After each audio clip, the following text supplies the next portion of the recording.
Bonsoir à tous, bienvenue dans Stratégie militaire, en direct. 17 février 2026, une méga flotte aérienne est en train de voler en ce moment, traversant les cieux de cette planète. En route vers ce que nous pensons pouvoir se produire dans les prochaines heures. La libération de l'Iran de la tyrannie, la chute du régime des ayatollahs.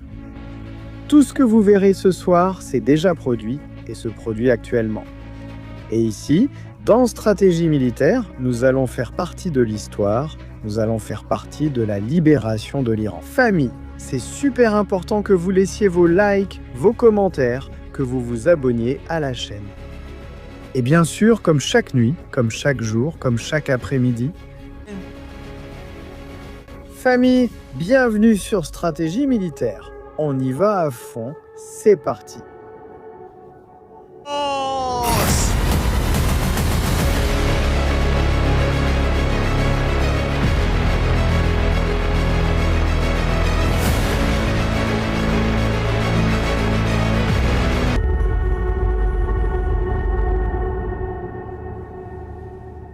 Famille, très bonne soirée, bienvenue sur Stratégie militaire. Nous sommes en direct en ce moment.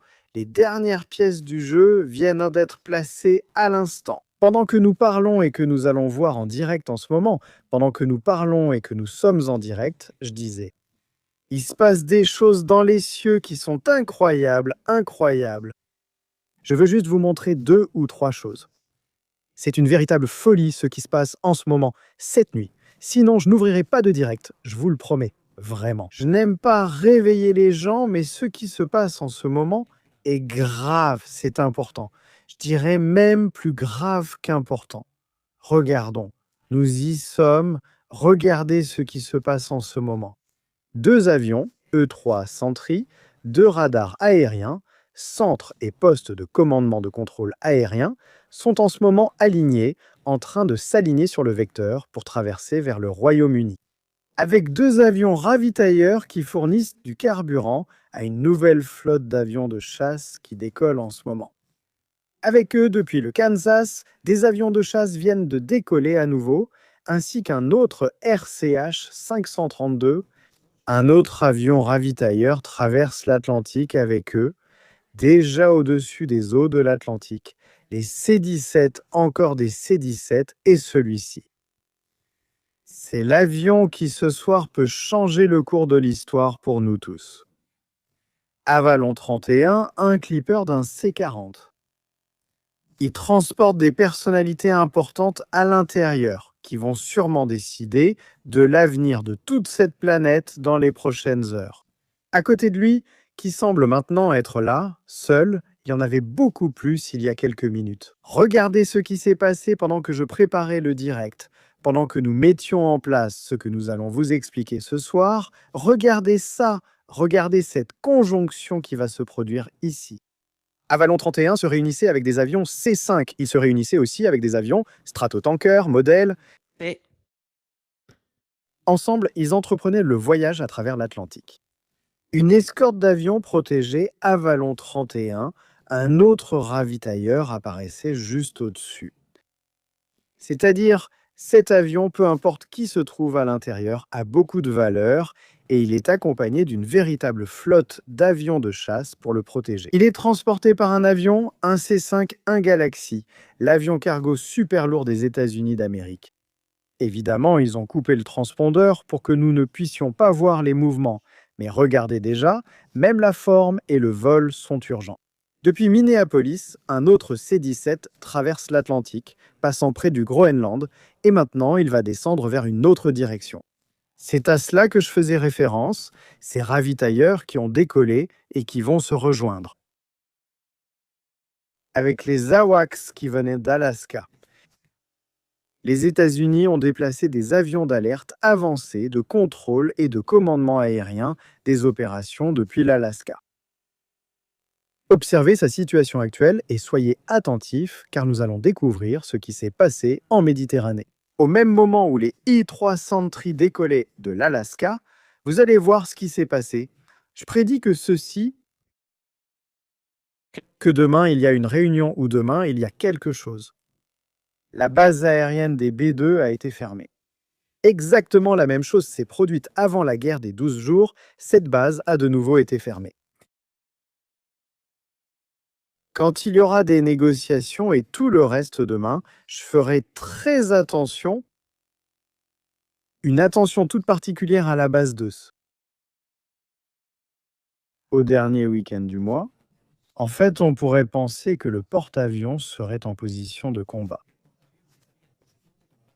Le Gerald Ford autour du Vint Rendez-vous compte de ce dont nous parlons en ce moment. Au fait, il circule une vidéo du Gerald Ford traversant le détroit de Gibraltar. Pour ces images, je n'ose pas les confirmer, je le répète, je n'ose pas les confirmer. Mes sources m'informent que lorsque le porte-avions traversera, ce sera de nuit pour éviter d'être vu et qu'il attendrait à un point proche du détroit de Gibraltar. Pour que ce mouvement ait lieu, les États-Unis veulent surprendre, ils veulent que le porte-avions apparaisse soudainement dans la zone d'opération, sans que pratiquement personne ne puisse le voir. Il est difficile de cacher un navire aussi grand qu'une ville entière, mais c'est pourtant le cas. Attention à ce que nous allons voir maintenant, pendant que cette flotte continue de passer et que nous allons l'observer pendant un moment. Je vous propose quelque chose. Retournons-nous aux origines de stratégie militaire. Section de questions. Ce soir, nous allons ouvrir une section de questions pour que vous puissiez demander tout ce que vous voulez. Et en plus, nous allons offrir des abonnements. Donc ce sera une soirée assez complète de surveillance aérienne.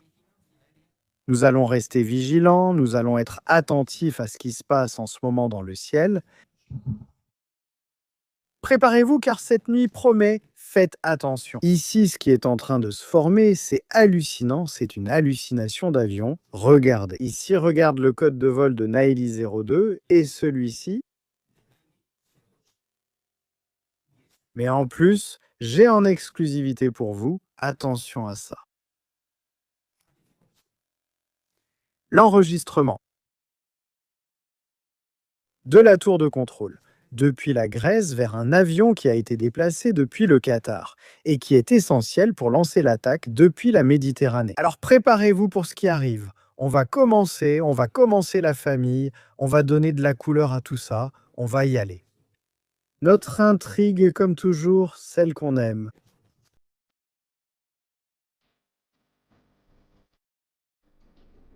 En ce moment même, ces avions-là, bien visibles,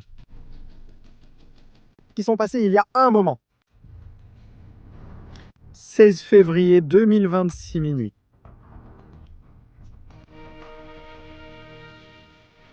Regardez bien ce qui va se passer par ici. Oubliez ça. Ceci était continu, c'est un carrousel qui tourne et qui ne s'arrête jamais. Mais regardez bien ce qui va se passer par ici. On va accélérer, il y a un moment où tout saute, tout s'active.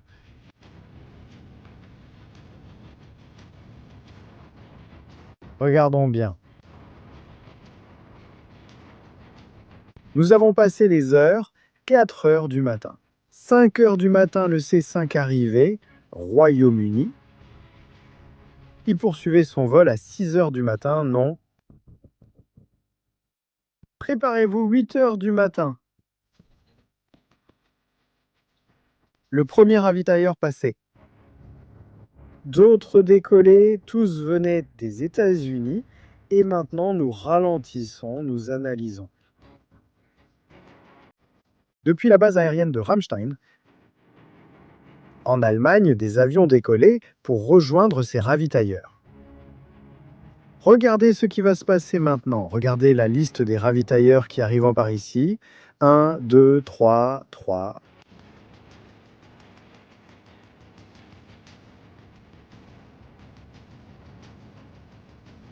Préparez-vous. Ils sont au-dessus de la Slovaquie. Le ravitailleur va commencer à tourner et avec les ravitailleurs derrière eux, des avions C-17, des avions.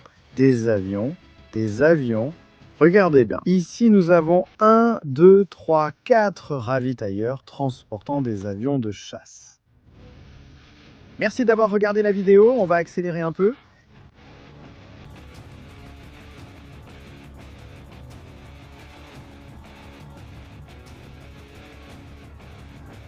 Un autre ravitailleur, on revient, on s'arrête ici. Premier ravitailleur au-dessus de la Bulgarie, le deuxième au-dessus de la République tchèque, troisième au-dessus de la France, quatrième au-dessus de la Manche, cinquième en train de décoller.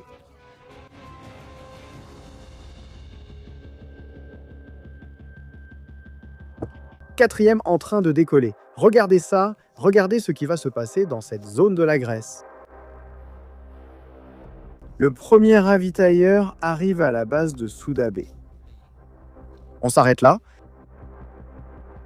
Allons-y jusque-là. Allons examiner où. L'armée de l'air des États-Unis d'Amérique concentre tous les avions F-35 et F-15 qui l'ont au Royaume-Uni, plus ceux qui sont en train d'amener en ce moment, pendant que nous parlons maintenant. En Grèce. La base de Soudabé est l'aéroport international, également de Crète.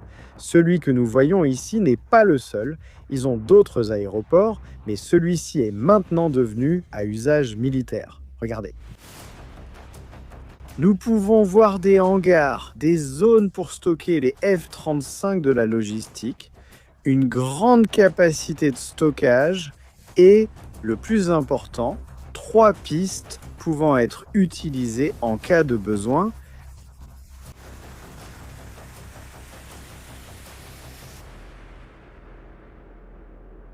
La base pourrait disposer de 3 pistes de décollage en cas de guerre. Il est évident que certaines sont destinées à un usage de roulage, c'est-à-dire pour déplacer les avions d'un endroit à un autre. Mais ce que nous voyons là, ce qui apparaît en ce moment précisément à cet endroit, c'est une méga-base militaire qui va être utilisée pour l'opération contre l'Iran. Une opération qui atteint déjà le point culminant de toute cette histoire. Regardons-la depuis cette position, nous allons voir d'autres endroits, car il y a des choses cachées ici. Regardez bien. Toute cette zone ici peut être utilisée comme un méga parking pour les avions de transport, les ravitailleurs. Tous ces avions que nous voyons dans le ciel et que vous allez maintenant voir atterrir juste à cet endroit. Mais qu'y a-t-il d'autre là-bas? Qu'est-ce que cet endroit cache d'autre? Non loin de là, en descendant la montagne jusqu'à la mer, se trouve la base navale, où le porte-avions Gerald Ford peut arriver avant de poursuivre sa route vers sa position de combat finale. La base navale et la base aérienne sont directement reliées à quelques kilomètres. Nous continuons à regarder maintenant. Regardez! Une sorte de cercle entoure le trafic aérien présent dans la zone. Ils ne peuvent pas envoyer autant d'avions sur le même vecteur d'approche, ils doivent les dévier par le sud de l'Europe et par le centre de l'Europe. C'est complètement fou. En même temps, depuis les États-Unis d'Amérique, les ravitailleurs Stratos décollaient pour traverser avec toujours plus d'avions vers le Royaume-Uni.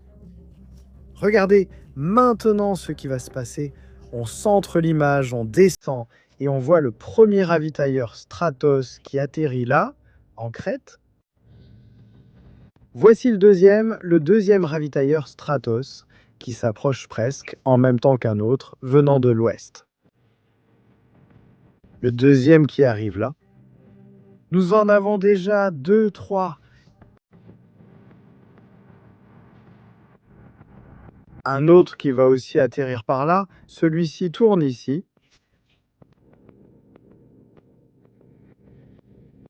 Et il finit aussi par atterrir en Crète. Nous en avons déjà 4 et 5. Regardez, le nombre d'avions citernes qui atterrissent, 5 pour l'instant. Le 6e s'approche, 6. 6 avions citernes. Le 7e arrive, derrière encore un autre.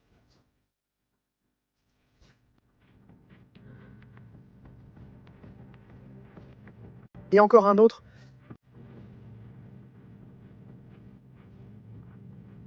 Huit.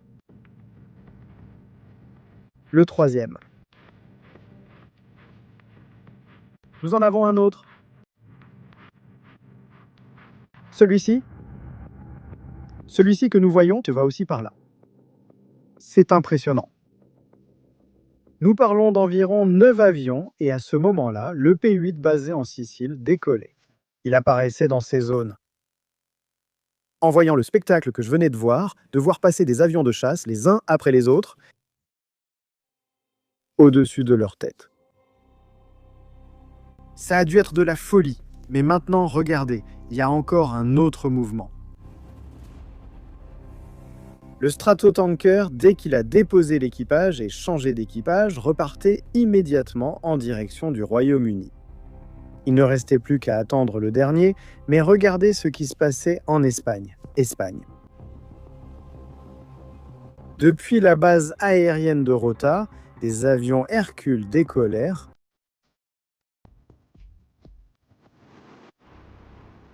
vers un endroit. 1, 2, 3, 4, 5, 6. Regarde où ils vont.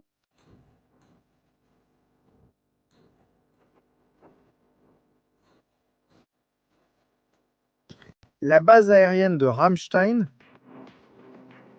Et c'est quoi la base aérienne de Ramstein? Pendant la guerre froide, cette base était la plus importante de l'armée de l'air des États-Unis d'Amérique. Aujourd'hui, elle reste la base aérienne la plus importante en Europe. Depuis là-bas, on pouvait lancer des attaques préventives contre l'Union soviétique, Allemagne. Allons-y, nous sommes en direct, vos likes sont super importants et abonnez-vous tout de suite à la chaîne. Nous explorons cette base. Nous voyons qu'il y a une grande quantité ou que c'est généralement utilisé pour des avions de fret qui distribuent ensuite dans le reste de l'Europe. Mais je veux que vous fassiez attention à quelque chose. La capacité de cette base de stockage et de logistique est également immense. Ici, dans ces endroits, on peut stocker énormément d'armes, d'arsenaux et d'aéronefs. Tout cela se prépare pour la frappe contre l'Iran, une frappe qui peut arriver à tout moment.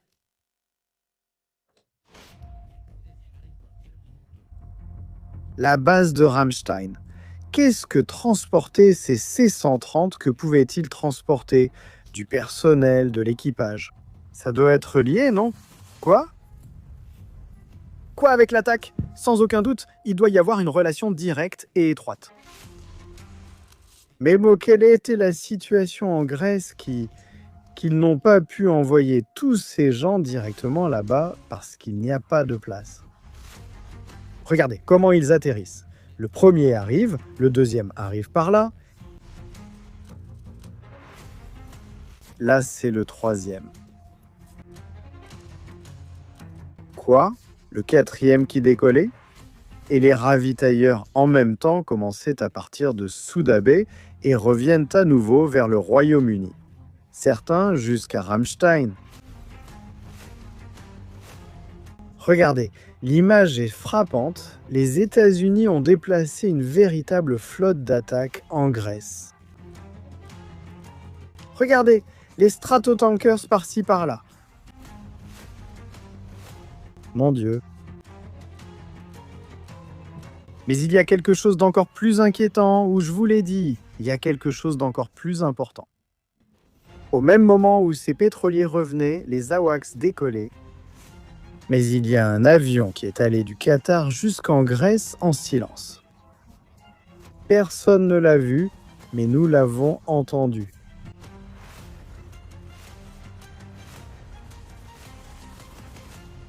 Nous allons l'entendre ici dans quelques secondes.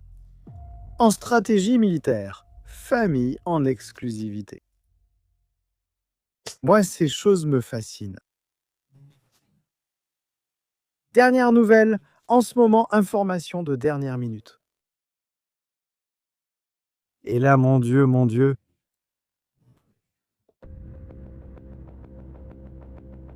L'un des avions les plus importants pour pouvoir lancer une attaque. Supprimer les défenses antiaériennes.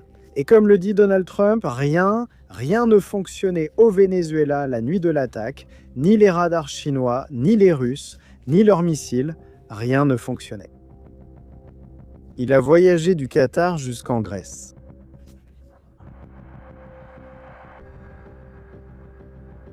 Et cet avion, c'est celui-là.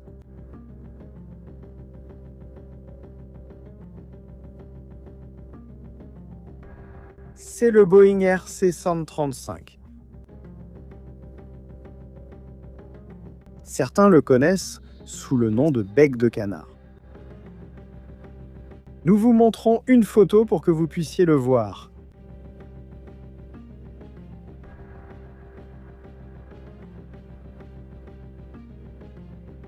Le voilà. C'est l'un des avions de guerre électroniques les plus puissants que possédent les États-Unis dans leur arsenal.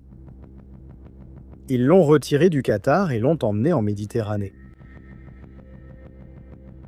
Je vais vous expliquer pourquoi je pense cela. On s'arrête là. Comment le savons-nous? Si personne ne l'a vu, c'est vrai, mais nous l'avons entendu. Faites attention à cela. Allons sur le réseau. 4. Descendez au niveau 140. Allons-y, la 4. Nous sommes près de la base. Il n'y a pas de trafic. Nous sommes sur la fréquence 127,975 pour ta demande. Au fait, la capitaine du canard volant est une femme? Qu'on ne dise pas qu'il n'y a pas de féminisme dans les forces armées des États-Unis. L'un de leurs avions les plus importants, piloté par une grande professionnelle, Olive 8-4. Ce call sign appartient uniquement et exclusivement à cet avion.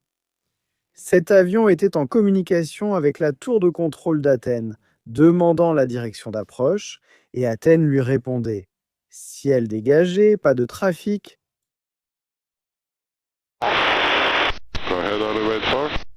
Descendez au niveau 140. Calme. Vous êtes proche de la limite. Je n'ai pas de trafic. Vous êtes autorisé à contacter Athènes 127975 pour votre demande. Voilà. Maintenant, nous savons que l'avion de guerre électronique est là où il doit être. Les AWACS sont sur le point d'arriver, d'autres avions vont arriver en ce moment même. Ce soir même, nous voyons en direct quelle est la situation. Parce que c'est complètement hallucinant, c'est hallucinant. Les gens sont en train d'halluciner en ce moment sur les réseaux avec ce qui se passe en ce moment. C'est une véritable folie. Regardez ce que je vous ai dit. Est-ce que les AWACS vont se joindre en convoi avec les ravitailleurs? Regardez. Voilà ce qui se passe en ce moment. C'est en direct. Image en direct de Flightradar. Les deux AWACS arrivent à la diagonale de Méni. Pour rejoindre ces ravitailleurs stratégiques, cette force aérienne est commencée à voler en direction du Moyen-Orient. Ils sont accompagnés d'un autre ravitailleur stratégique qui se trouve par ici, un Pegasus. Et ici, on parle de beaucoup d'avions, vraiment beaucoup d'avions. 33% de la flotte navale des États-Unis d'Amérique est actuellement déployée dans la zone d'opération au Moyen-Orient ou en Méditerranée. Nous assistons actuellement à la préparation de la plus grande guerre des États-Unis depuis celle d'Afghanistan. Ne vous reposez pas, rien de ce que nous disons n'existe. Nous ouvrons, comme je l'ai dit, la section des questions. Vous pouvez poser des questions, vous pouvez participer. Vous avez aussi les super chats disponibles pour apporter des informations, s'il vous plaît. Ceci est une collaboration, un travail d'équipe. Travail d'équipe, famille, c'est comme ça qu'on doit avancer. Il nous reste quelques heures.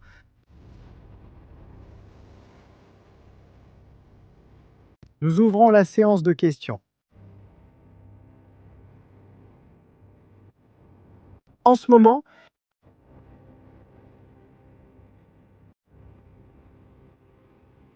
bien sûr, c'est de cela qu'il s'agit. Le département de la force aérienne, dit-il. Il est difficile pour nous de bouger avec des twittos aléatoires, mais sans le savoir. Eh bien, c'est aussi parce qu'ils le veulent, hein? Fais attention, parce que tout le monde est en train de surveiller en ce moment. De cette zone, mais personne ne regarde le Pacifique, hein?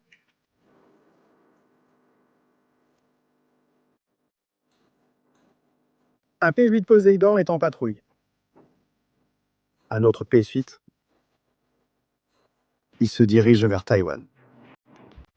Il se dirige vers Diego Garcia, en ce moment près des côtes de l'Iran.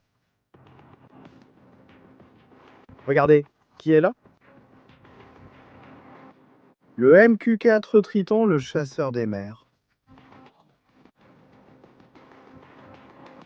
En orbite, à la recherche de sa victime. Chaque nuit, il part chasser toutes ses proies. Il n'en a raté aucune.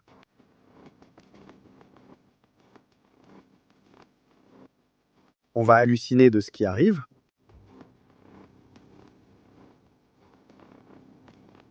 Où la marine iranienne a-t-elle actuellement déployé son porte-drone à cet endroit?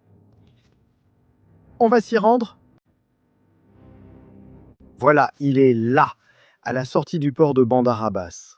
Les habitants de Bandar Abbas vont halluciner quand ce petit bateau commencera à exploser. Le maître là n'est pas très malin, non? En vérité, ils ne le sont pas, même s'ils l'ont mis là.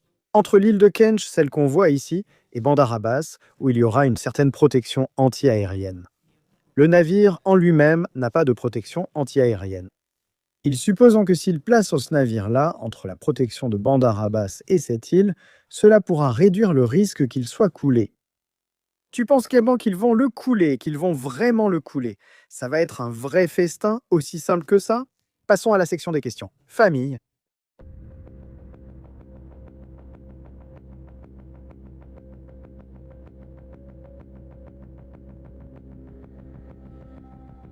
La toute première chose, passons au super chat. Et nous revenons rapidement pour suivre les mouvements aériens de ce qui se passe en ce moment. En ce moment, tout est ici. La nouvelle flotte qui se dirige en ce moment pour lancer l'attaque contre l'Iran, on la voit par là. Bien, allons-y, lançons ces super chats. Merci la famille de nous suivre en direct à cette heure tardive, je sais que c'est tard pour certains. Piojo SV, le random regarde le meilleur random. Salutations, stratégie, merci beaucoup. 3 moyens de renverser un régime, le peuple, l'invasion terrestre ou les services secrets. L'aviation et les missiles seuls ne suffisent pas, c'est prouvé par l'histoire militaire. Actualité. L'histoire est faite pour être changée, nous verrons bien ce qui se passe. Pasteur, nous attendions ce direct. Salutations depuis New York, merci beaucoup. Pasteur RD Trading. Bonjour la famille, bonjour mon ami. Comment vas-tu? Bienvenue dans Stratégie militaire, section des questions. Allons-y. Israël en a-t-il fini avec le Liban?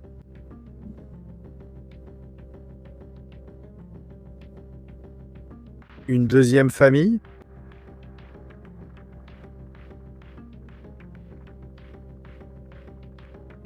Non, il n'y a pas encore de victoire. Quand aura lieu l'attaque en Iran? Il reste encore du temps, il faut attendre que ça arrive. Le porte-avions doit être positionné près de la côte de Chypre. Il doit être positionné par là. Le satellite a été préparé. L'équipe de rêve, les détails de ta part, il faut attendre un nettoyage complet, et pas comme ce qui s'est passé avec le Venezuela. Ça pourrait être, ça pourrait être... Les États-Unis veulent qu'on suive leur mouvement car ils laissent leur transpondeur allumé. C'est probable, si tout cela est vrai, ce qui a un certain sens du point de vue du renseignement, le mouvement. Pourquoi allons-nous le voir ici?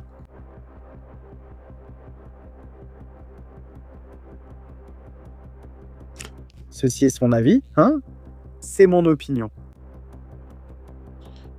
Ils ont emmené les avions au centre de la Méditerranée.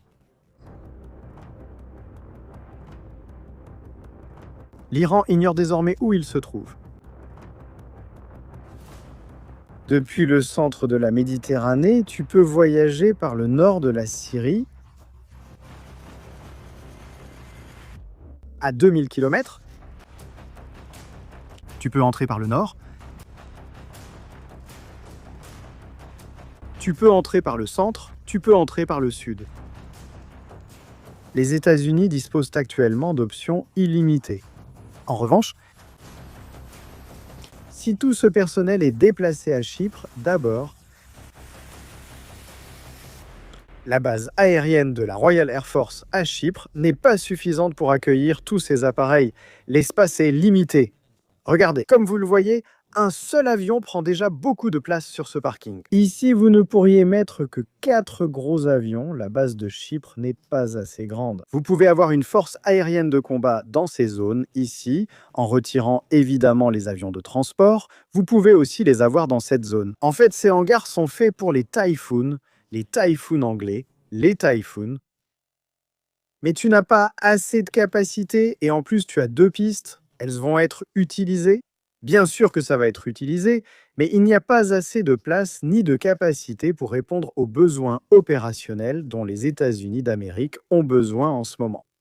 Cependant, en les ayant à Chypre et en faisant le ravitaillement en vol, c'est comme s'ils décollaient pratiquement de Chypre. Vous avez plus de capacité, c'est beaucoup plus éloigné pour pouvoir recevoir une attaque. Regardez, la distance que nous voyons, depuis la Crète jusqu'à la frontière libanaise, qui serait l'endroit d'où l'on pourrait lancer des missiles anti-navires ou des missiles de croisière, il y a 1000 km. C'est une véritable folie. Cependant, depuis le Liban jusqu'à la base aérienne de Chypre, il y a 260 km. N'importe quel missile balistique, plus ou moins, peut atteindre jusque-là. Ils agissent avec intelligence et prudence dans leur travail et leur déplacement, sans abuser de la base de Chypre. Parce qu'ils savent qu'elle peut être bombardée et attaquée. Mouvement tactique intéressant. Ajoutez à cela que le porte-avions sera déjà au sud de Chypre. Il sera dans cette zone ici. Le manque d'opération à l'intérieur de Chypre est compensé par la présence du porte-avions qui sera évidemment accompagné de 3 destroyers supplémentaires en tant qu'escorte. Les 2 qui sont déjà positionnés se trouvent en Méditerranée. Nous parlons dans ce cas de 5 destroyers pour protéger un porte-avions. C'est quelque chose d'assez important, assez important. Nous continuons avec plus de questions. Beaucoup de questions ce soir dans stratégie militaire. On dit par ici, on pense que la Russie et la Chine auraient donné des armes nucléaires à faible puissance à l'Iran. Non, Il y a une chose, José Antonio, c'est que chaque arme atomique a sa propre signature. L'uranium utilisé pour chaque arme atomique a sa propre signature. Si l'on découvrait que l'uranium utilisé dans l'arme atomique de l'Iran provient de Chine ou de Russie, cela pourrait provoquer un holocauste nucléaire. Quand aura lieu l'attaque ? Il reste beaucoup de temps, il ne reste pas beaucoup de temps, il ne reste pas beaucoup de temps. Je pensais que cela arriverait après le Ramadan. Mais en voyant comment tout se profile, ils ont déjà déplacé toute la flotte là-bas, alors qu'ils auraient pu attendre la mi- ou la fin du Ramadan. Ce mouvement que nous venons de voir n'est pas isolé. C'est assez étrange. Et ici, ils sont en train de se rejoindre. Regardez. Là, ils sont en train de se rejoindre. Ils ont déployé des avions E-3 Sentry depuis l'Alaska. Ce sont les meilleurs équipages, les mieux préparés pour ce type d'opération. Pourquoi ? Parce qu'en Alaska, il y a un contrôle aérien plus strict que partout ailleurs aux États-Unis. En défense aérienne, la proximité avec la Russie, la proximité avec la Chine, ce sont des équipages très expérimentés pour mener ce type d'opération. Bien, nous continuons avec plus de questions. Famille, nous sommes en direct en ce moment ici. Sur stratégie militaire, les États-Unis ne sous-estiment-ils pas l'Iran ? Non, justement, non. C'est précisément pour cela. Précisément pour cela, les États-Unis envoient donc tout ce qu'ils envoient pour être écrasants, pour être imbattables. Écrasant, imbattable. C'est ça. Chine, joueur caché. Oui, sans aucun doute, la Chine peut perdre énormément avec la question du pétrole iranien. Sera-t-il le prélude pour ravitailler les autres avions qui attendent maintenant ? Oui. Ils vont déplacer encore plus d'avions, beaucoup plus. Ce sera ce soir, est-ce que ce sera le cas? Je n'ai pas de boule de cristal, Nora, nous ne l'avons pas. La dernière fois que nous l'avons dit, 2 heures et demie plus tard, les avions d'Israël volaient en direction de Téhéran. L'Iran va-t-il fermer le détroit d'Ormuz? Il va essayer. L'Iran va essayer de le fermer coûte que coûte. Coûte que coûte.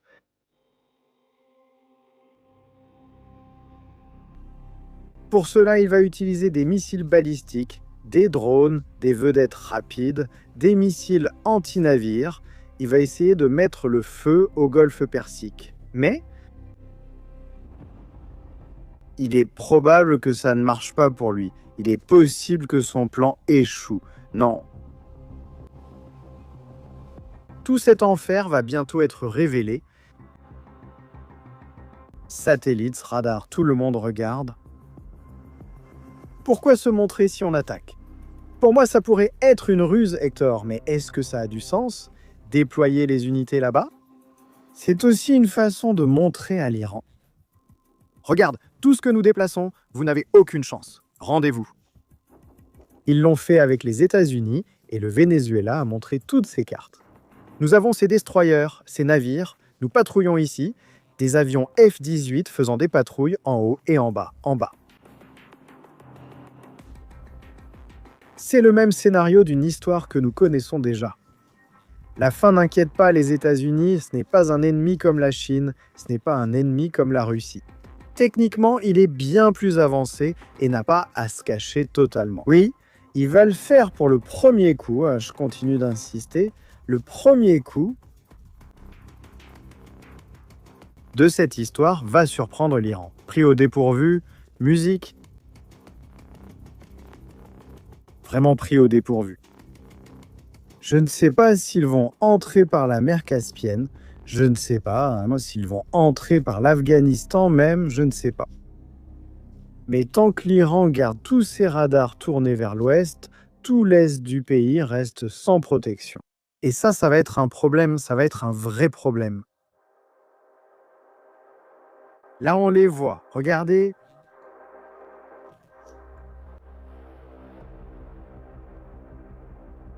Maintenant, ils doivent tourner et un autre stratotanker entre en scène. Un autre vient juste de décoller. C'est de la folie. Une vraie folie en ce moment.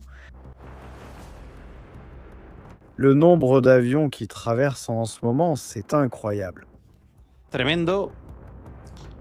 Nuit intéressante, la famille. Nuit vraiment intéressante.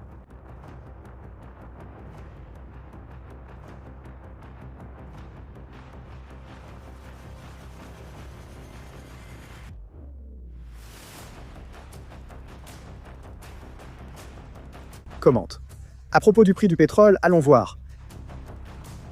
Allons voir les prix du pétrole.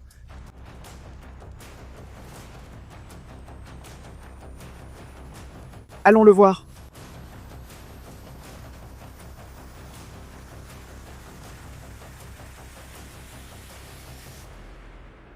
Le baril de Brent a augmenté. Il n'a pas baissé. Il est en ce moment à 63 $. Eh bien, il a augmenté de 1,19%. 19%? 19%? Voyons dans une semaine si ça a augmenté, ça a recommencé à monter. Il y a eu un moment en février où c'était assez élevé, mais ensuite ça a baissé, évidemment, puis c'est remonté à nouveau. C'est en hausse, le pétrole aussi, il était en hausse en 2025, en juin. Pendant la guerre des 12 jours, il était à 73 $ sur le marché, ce qui est remarquable, ce qui est curieux. Contrairement à ce que disaient les Iraniens, ça n'est pas monté à 100, ça s'est maintenu. Les États-Unis ont su maintenir les prix et maintenant nous sommes à 63 $. C'est encore une hausse. Disons qu'on ne pourra plus faire le plein. En Europe, la majorité du prix du pétrole, ce sont les taxes. L'Iran pourra-t-il riposter aux attaques américaines? Bonne question. Bonne question. Bien. Soyez attentifs aux cellules dormantes de l'Iran en Europe et aux États-Unis. Soyez attentifs aux attaques de missiles balistiques à longue portée à l'intérieur de l'Europe. C'est là qu'ils peuvent surprendre. Il y a les deltas et les cils sur le sol iranien. Nous ne le savons pas, nous ne le saurons pas. Mais ce que nous savons, c'est qu'il y a des équipes de Delta Force près de l'Iran, oui en Irak. Il y en a aussi en Syrie, MIM. Penses-tu qu'il va arriver quelque chose à l'Espagne? J'espère que non. J'espère que non. La seule chose qui arrive à l'Espagne, selon moi, elle n'a pas de défense anti-aérienne contre les missiles longue portée de l'Iran. Et si les États-Unis vont déplacer tous leurs destroyers à l'est de la Méditerranée, qui va protéger Rota? Il faudra voir cela aussi. À ma connaissance, il n'y a aucun système déployé à Morón ou à Rota pour protéger l'Espagne d'une attaque de missiles balistiques. Quel mouvement Israël est-il en train de faire en ce moment? Je ne peux pas le dire. Il y a là un aspect opérationnel que je ne peux pas révéler pour des raisons de sécurité de l'État d'Israël. Et je ne peux pas les mentionner. Mais il y a des mouvements. Vous pensez que la Chine va intervenir ou la Russie? Non, ils n'interviendront pas.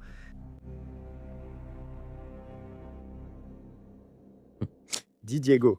C'est une suggestion, tu devrais avoir un scanner pour enregistrer toutes les conversations et communications.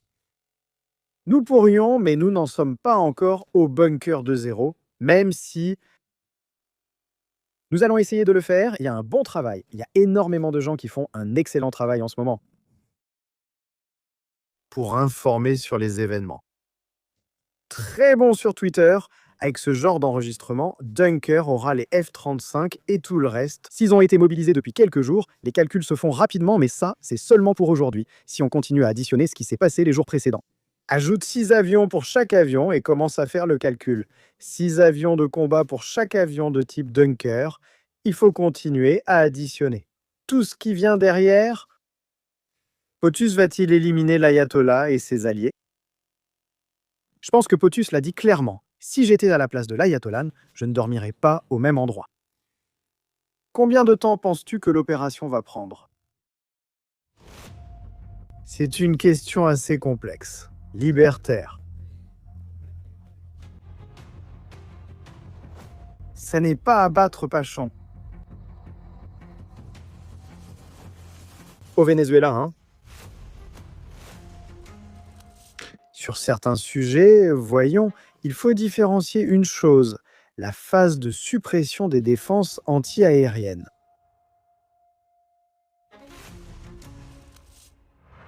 Cela peut durer des heures. Avec tout ce que les États-Unis vont déployer, ils vont anéantir tous les radars pendant des heures.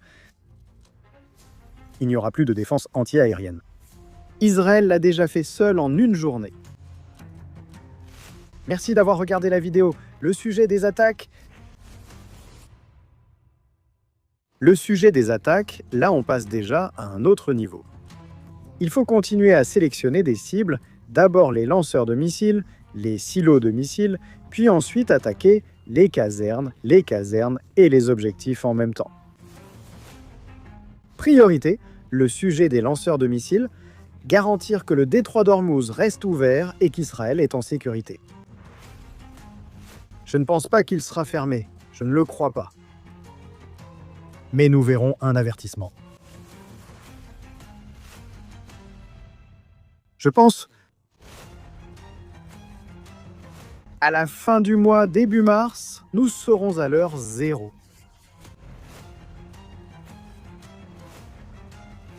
Quand l'attaque aurait-elle lieu? Bonne question, Tab. Il faut que les conditions météorologiques et les conditions stratégiques soient réunies et celles d'opportunité. Si Israël repère une occasion d'éliminer toute la haute direction militaire ou une cible importante, les opérations débuteront ce jour-là. C'est ainsi que s'est déroulée la journée où ils se sont réunis avant la réunion pour l'accord nucléaire. Toute la garde révolutionnaire s'était réunie. Israël a attaqué et tous ont été tués. Ce qui fait que cela pourrait effectivement arriver, à ce moment-là. Bien, nous allons clore ici la session de questions. Merci beaucoup pour cette partie. Il y en a beaucoup qui sont restés sans réponse.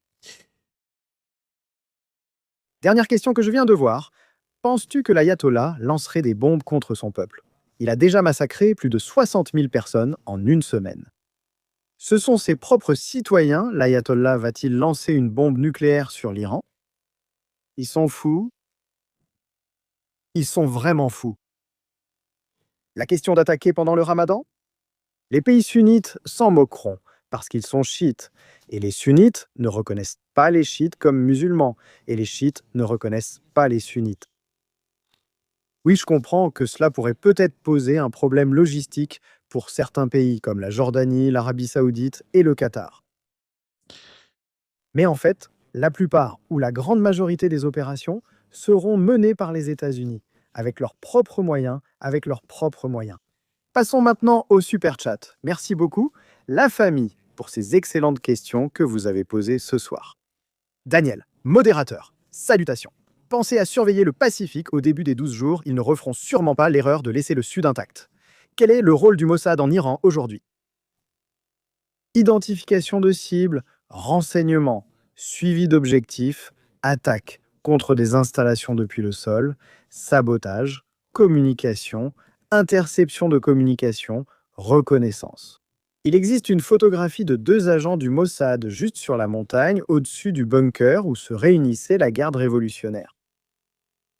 Avec ça, je t'ai tout dit. Et cela indique déjà, évidemment, le niveau, pas seulement le niveau de pénétration qu'ils ont, mais aussi à quel point ils prennent des risques. Donc oui, il est très probable, il est très possible que nous soyons face à cette situation. C'est vraiment, vraiment probable. Bien, la famille, on s'arrête ici, vous savez déjà ce qui se passe en ce moment dans les cieux, que cela ne surprenne personne. Si nous ouvrons au milieu de la nuit, on se retrouve dans la prochaine émission ici sur Stratégie militaire. Famille, salutations.